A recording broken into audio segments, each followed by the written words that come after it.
Moses is the supreme figure of the Old Testament, arguably one of the greatest leaders of all time. He lived to be 120. That sounds a little bit good for us these days, but we're getting up there, aren't we? I know quite a few people who are in their hundreds, and I wouldn't be surprised if our children and grandchildren live to be 120 or 150, who knows. Anyway, Moses lived for 120 years, and D.L. Moody sums up his life like this. Moses spent 40 years in Pharaoh's court, thinking that he was somebody. 40 years in the desert, learning that he was nobody. And 40 years showing what God can do with a somebody who finds out that he's a nobody. So let's try and find out what God can do with a somebody who thinks, who finds out that he's a nobody. Hebrews, this little passage in Hebrews highlights for us 3 punctuation points, if you like, in Moses' life. When he was born, verse 23, when he was grown up, verse 24, and when he faced down Pharaoh, verse 27. So let's have a look at those 3 punctuation points, if you like, in Moses' life. First of all, his birthday. That's a very significant day for everybody. Happy birthday to you, Edith, for yesterday. They won't know who you are in Surrey Hills, but never mind. The circumstances of Moses' birth are quite remarkable, aren't they, when you think about it? Just look at verse 23. See, there's a considerable concern about the drop in the birth rate here in Australia at the moment, and that means, what that'll mean for us when we come out of COVID, for our economic recovery. Why aren't people having babies in Australia anymore? I'm sure there are many reasons. I don't want to go off at a tangent. There are many reasons, I'm sure, for that. But surely one of the reasons must be fear. It's a scary time to be alive, isn't it? Why bring children into a world like ours? A world that's in the midst of kind of global recession, a world with the threat of climate catastrophe, and in the midst of a pandemic. It's a scary time. But nowhere as scary. You see, we always imagine we're guilty of chronological snobbery, as C.S. Lewis says, that we're the only generation that's ever experienced things like that. But if you think it's a scary time right now in Australia, it's nowhere near as scary as the world into which Moses was born, with totalitarianism invading the family and post-birth abortions mandatory for Hebrew boys. It's not a good time to be born, is it? But you see what it says there in verse 23? By faith, Moses, when he was born, was hidden for 3 months by his parents, because they saw that the child was beautiful, and they were not afraid of the king's edict. Moses' parents, Amram and Jochebed, we know their names from the book of Exodus. They were God-fearers. They were not Pharaoh-fearers. And they brought up their boy, it says, by faith, not in fear. Someone has said, our children breathe in what we breathe out. And that's true, isn't it? They breathe in what we breathe out. And if we are anxious and fearful and scared, our children will breathe that in. William Still has a little book. William Still was a minister in the Church of Scotland, and he has a little book on infant baptism, which I love the title of the book. It's only a tiny little book. I can't lend it to you because I lent it to someone else, and they haven't given it back. And if you're out there, perhaps you will remember. But the title says it all. The title of that little book is Bringing Up Your Children in Faith, Not in Fear. See, if you're fearful about how your children are going to turn out, then that fear and that uncertainty communicates itself to the child. But if you bring them up trusting in the character of God and the promises of God and the covenant of God, then they'll breathe that in, won't they? And that's the environment in which Moses was reared. as a child. See what it says there? They saw that the child was beautiful. That's how the ESV translates it. Of course, every parent thinks their child is beautiful, don't they? It can be embarrassing sometimes. You know, a young mum brings her baby to church for the first time and everybody is cooing and admiring the little baby, and he just looks like a stewed prune, all wrinkled and squashed up. But you daren't say so, because I'm joking. But it's true, isn't it, that beauty is in the eye of the beholder. And every baby is beautiful to their parents and to their grandparents. But this is more than that. Stephen, you know, we often don't skip over that great speech of Stephen's in Acts chapter 7, but Stephen says in Acts chapter 7 about this, that they saw not just that they saw that the child was beautiful. He says they saw that the child was beautiful in God's sight. Remember what Solomon says in Ecclesiastes, God has made everything beautiful in its time. He's also set eternity in the human heart.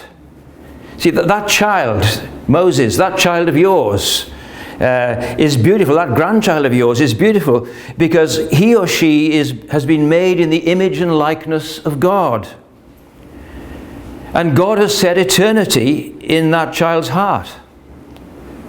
So your child, your grandchild, doesn't belong to the state to be thrown to the crocodiles.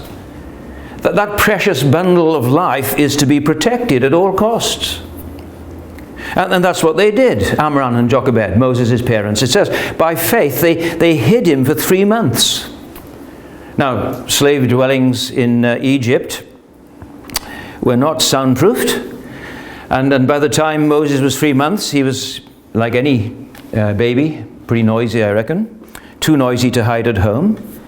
And so, you know the story. They committed their child to the wonderful providence of God. You know the story of Moses in the bulrushes. Such a well-known story, isn't it? And you know how it goes, how Pharaoh's daughter sees that little child and she adopts the child. And Miriam, Moses' sister, arranges for his mum to nurse him.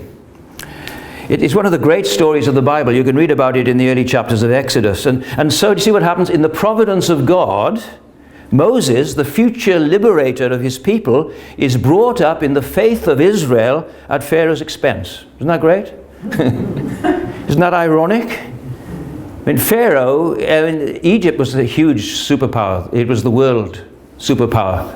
Pharaoh is the most powerful man in the world. He's hell-bent on exterminating the Jews, exterminating the people of God. And in the providence of God, he ends up providing board and lodge for the very man who's going to liberate them and actually paying for his school fees. Isn't that funny? Some would call it the irony of fate. It's not the irony of fate, it's the sovereignty of God, isn't it? God is in control of the circumstances of our lives. And so in the sovereignty of God, Moses is nurtured by his own mother at Pharaoh's expense. And he's given the best education the world could offer, but without losing his identity as one of God's covenant people. This is the environment in which Moses was reared. Faith, not fear. And can't you see how resourceful faith is? Faith is not some vague kind of religious instinct. It's resourceful. It's intelligent. It's adventurous. It's realistic. Moses' parents, they thought this through, didn't they? Trusting in God's covenant promise. They were radically committed to the blessing of God on their child. The NIV says they saw that he was no ordinary child.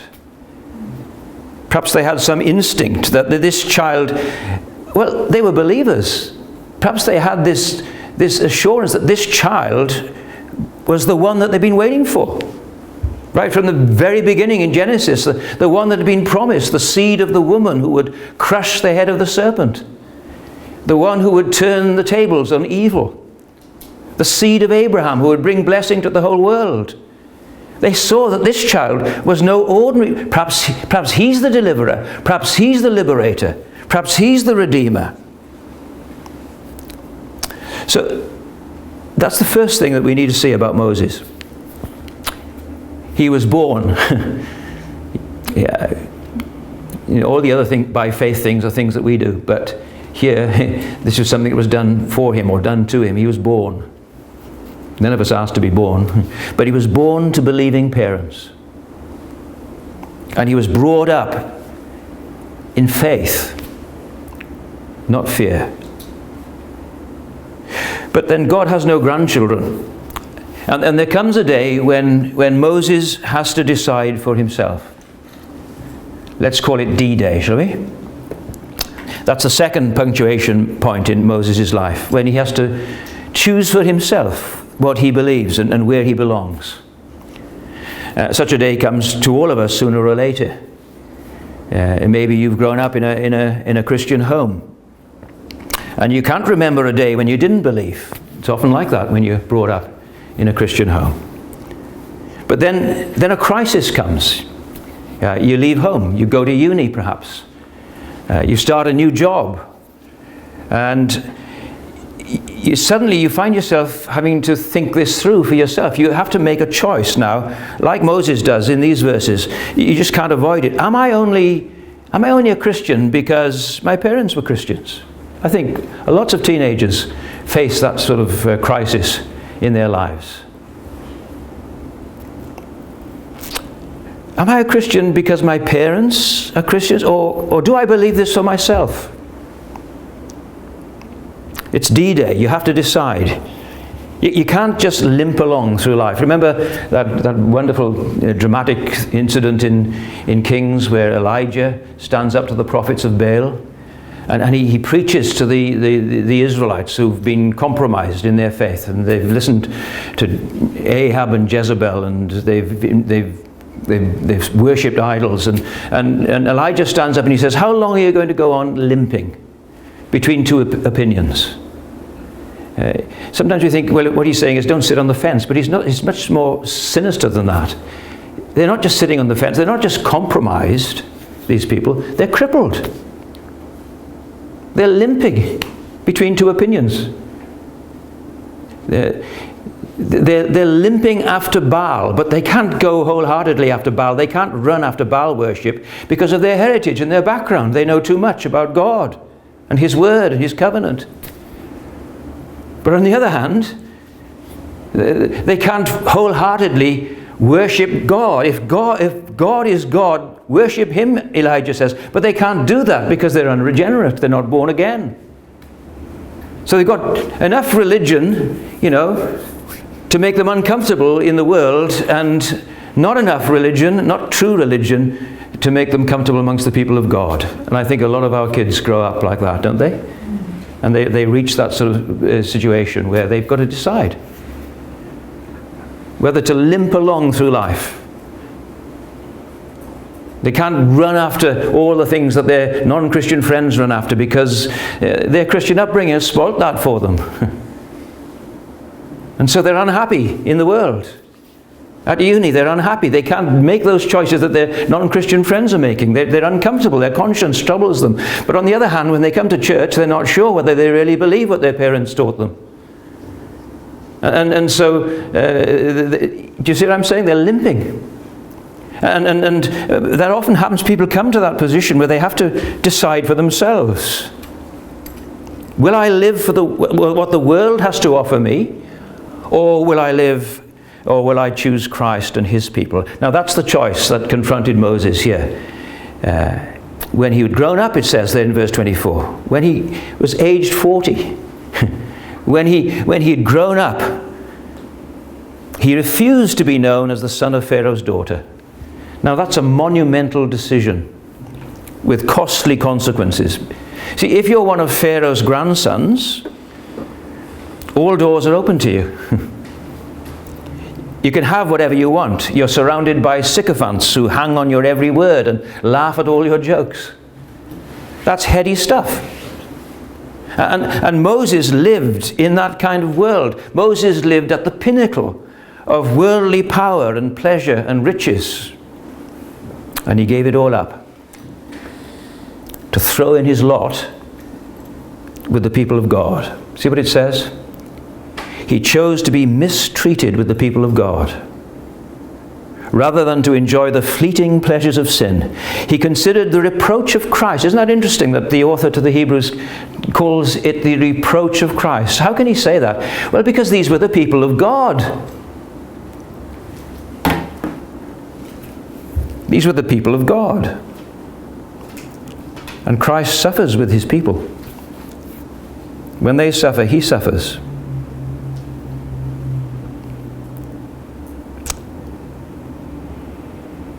He considered the reproach of Christ greater wealth than the treasures of Egypt. Sorry, an email just came in. No doubt, the voices in his head were telling him, stay where you are. Just think about it. He's facing this choice. And no doubt, as he thinks it through, the voices in his head are saying, well, stay where you are. Providence has placed you there. You're in a position of great influence. After all, there's a precedent for this, isn't it? Think of Joseph. And the good that he did as a prince in Egypt. Couldn't you do the same thing? Why don't you stay where you are? Keep a low profile. Bide your time. Use your influence to improve the conditions of your people. Well, that was 100 years ago. Things have moved on since Joseph's day. Israel is no longer a guest in Egypt. Now they're slaves facing extermination. And here's Moses. He's walking the corridors of power. He's part of the ruling elite. And he's complicit in the mistreatment of the Jews just by that fact. And it's obviously troubling his conscience. There's a very beautiful biography by a lady called Maya Angelou, a talented black woman from the deep south of the USA. She tells what it was like growing up as a black person in America.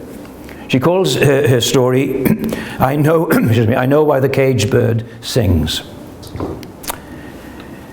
And just one sentence in that book captures the tragedy of it all. She says, if growing up is painful for the southern black girl, being aware of her displacement is the rust on the razor that threatens the throat. The rust on the razor that threatens the throat. That's how it was for the Jews in Egypt. And one day, crunch time came for Moses when he witnessed one of his own people being abused by an Egyptian. And he could no longer distance himself from what was happening. He had to do something about it. He wanted no part in this regime that was holding a rusty razor to the throats of his people, and so he intervened. And he killed the Egyptian, burying his body in the sand. Stephen, in his speech in Acts chapter 7, says he supposed that his brothers would understand that God was giving them salvation by his hand. He probably expected that the people would recognize that he was going to be their liberator, their deliverer, their leader. He thought they would recognize him as their champion, but you know the story, they didn't, did they? The very next day, as Moses found out when he tried to break up a fight between two of them, he's given the cold shoulder.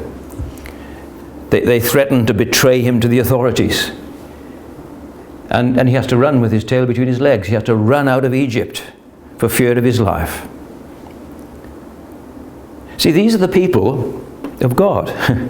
These are the people he chooses to identify with and suffer alongside. Why would you do that? Bickering amongst themselves, fighting one another, beating one another up, ungrateful, unwelcoming. The people of God. God, we're such a mixed bunch, aren't we? I like what Chuck Colson says. I don't really like it, but I think it's a great quote. He says, the church is like Noah's Ark. The stink on the inside would be unbearable if it were not for the storm on the outside. Sometimes there's not a lot to distinguish us between us and the people around us. Sometimes they behave better than we do in the church, don't they? From time to time I've come across people who said to me, Jesus, yes, but church, no. Don't talk to me about church. Church has got such a bad reputation, hasn't it? Why would you want to throw your lot in with the people of God when the world is your oyster? Because, well, do you see what it says? Because it says he was looking ahead to the reward. He believed that the future belongs to God's people. Do you believe that?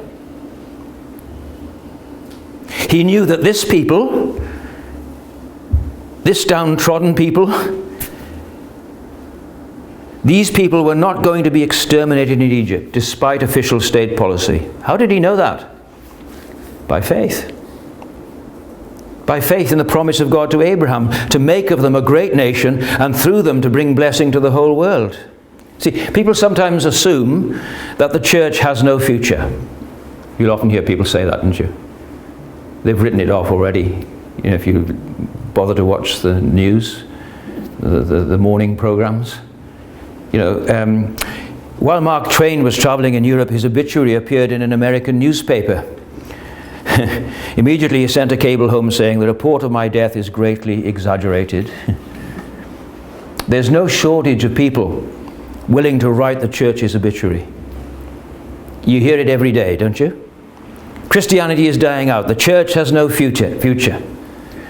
But a better question, you know, it might be, not does the church have a future? That's not the question. The question is, does the future have a church? And the answer to that is a resounding yes. Moses believed that the future belongs to the people of God. Better to suffer and to die with them in slavery and live forever in God's kingdom than die in Egypt and be buried under a pyramid. He calculated that there were greater riches in going God's way than in all the material benefits that Pharaoh had to offer. It's a no-brainer as far as Moses is concerned. See, like Paul in the New Testament, he could say, whatever gain I had, I count as loss for the sake of Christ. Remember Jim Elliot's famous words, "He is no fool who gives up what he cannot keep to gain what he cannot lose." And this, my friends, is the choice that faces every one of us sooner or later. What shall it profit a man if he gains the whole world and in the process loses his own soul, loses himself? You don't lose your soul like you lose your car keys. It's a process. It's as you gain the world that you lose yourself, Jesus said. So calculate it. Weigh it up. Work it out like Moses. He knew how to do his sums. He knew that what the world thinks is valuable is nothing compared to the surpassing worth of knowing Christ and being found in him. Yes, of course, there's pleasure in sin. But it's only for a season. At God's right hand, there are pleasures forevermore. Yes, there's treasure in Egypt, but it's in Egypt. And you can't take it with you. There are no pockets in shrouds. Do you see how faith works? It reasons, it weighs things up, it takes the long-term view. It looks at things in the light of eternity. So let me ask you, has D-Day arrived for you? Have you decided to follow Jesus? Come what may. Do you prize Christ more than life's glittering prizes? Do you want to be faithful to him more than you want to keep your job or fulfill your ambitions or realize your dreams?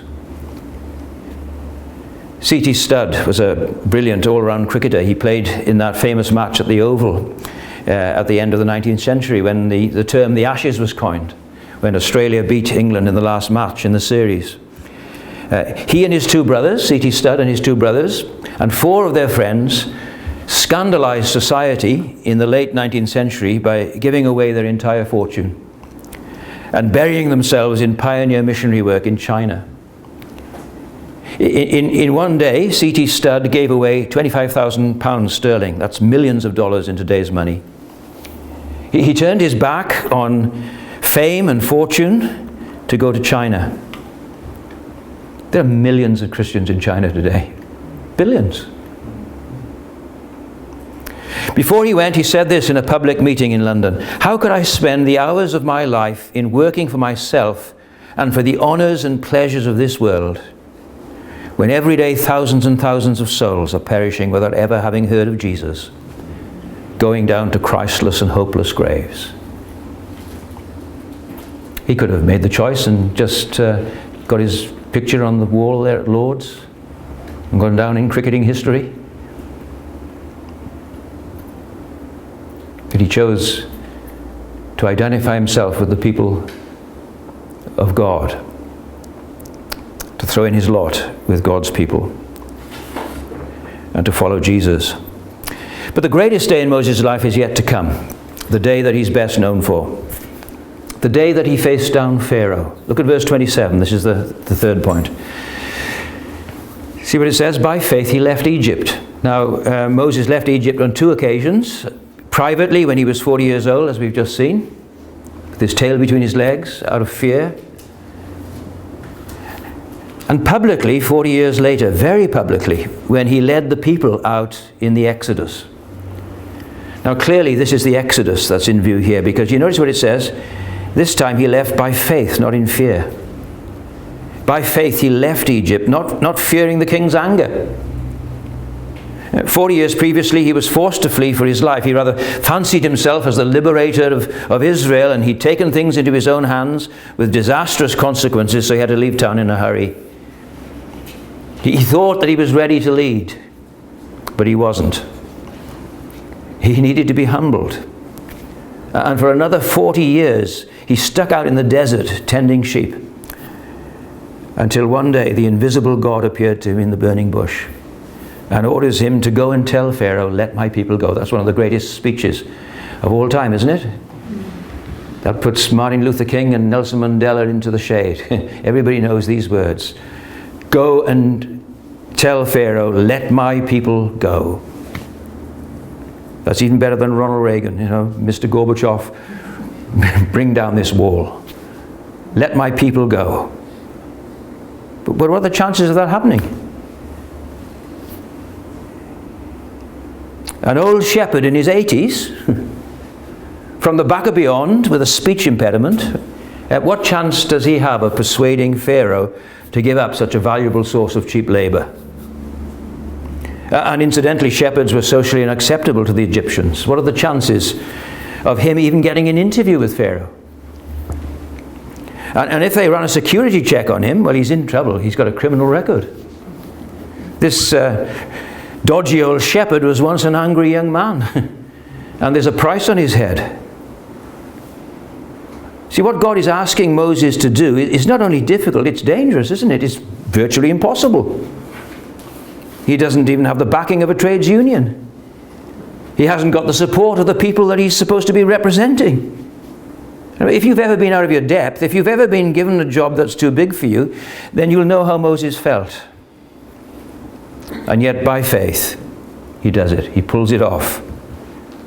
By faith, it says, seeing him who is invisible. That's the nature of faith, is it makes the invisible visible, doesn't it?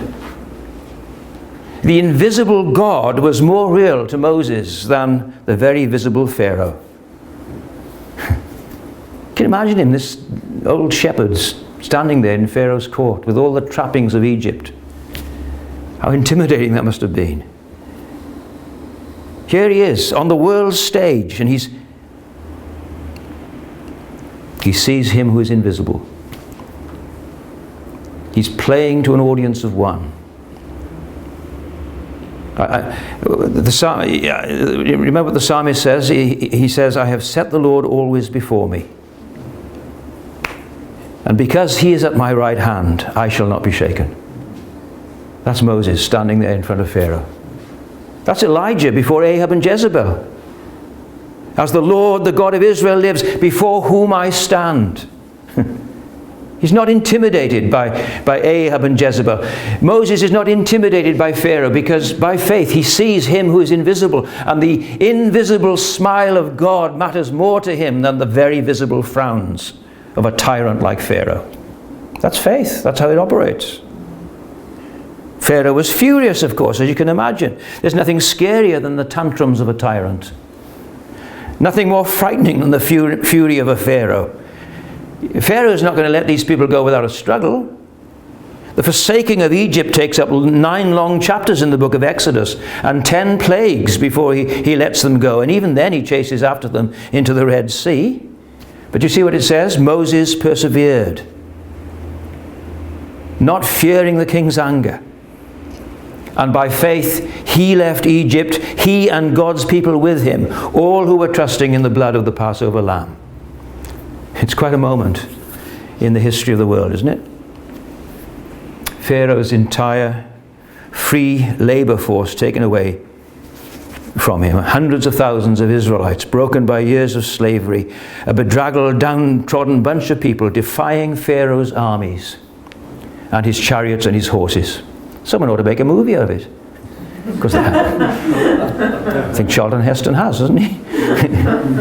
By faith, he left Egypt.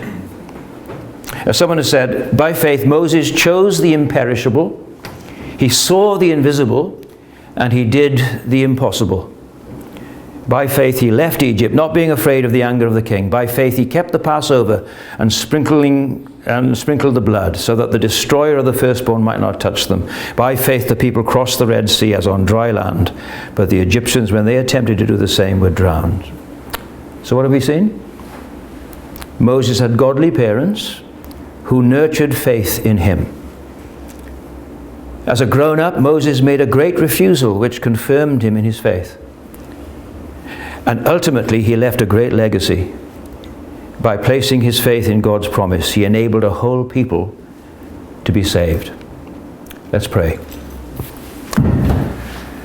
Lord, as we think of this episode in the history of your people, we see someone foreshadowed. We see a greater than Moses. We see the one who left a much greater palace than Pharaoh's. Someone for whom it was not robbery to be called, to claim to be equal with God. Someone who came to his own, and his own received him not. Someone who was despised and rejected by men. Someone who did not consider equality with God something to be used to his own advantage. Someone who made himself nothing, humbled himself by becoming obedient to death, even death on a cross. Out of the ivory palaces into a world of woe, only his great eternal love made my Savior go. And so we want to thank you, Lord, for Jesus and for the exodus that he accomplished at the cross to defeat Satan and to set his people free from slavery to sin and death. The Lord said, I have surely seen the affliction of my people who are in Egypt, and I have heard their cry because of their taskmasters, and I know their suffering, and I have come down to deliver them. Amen.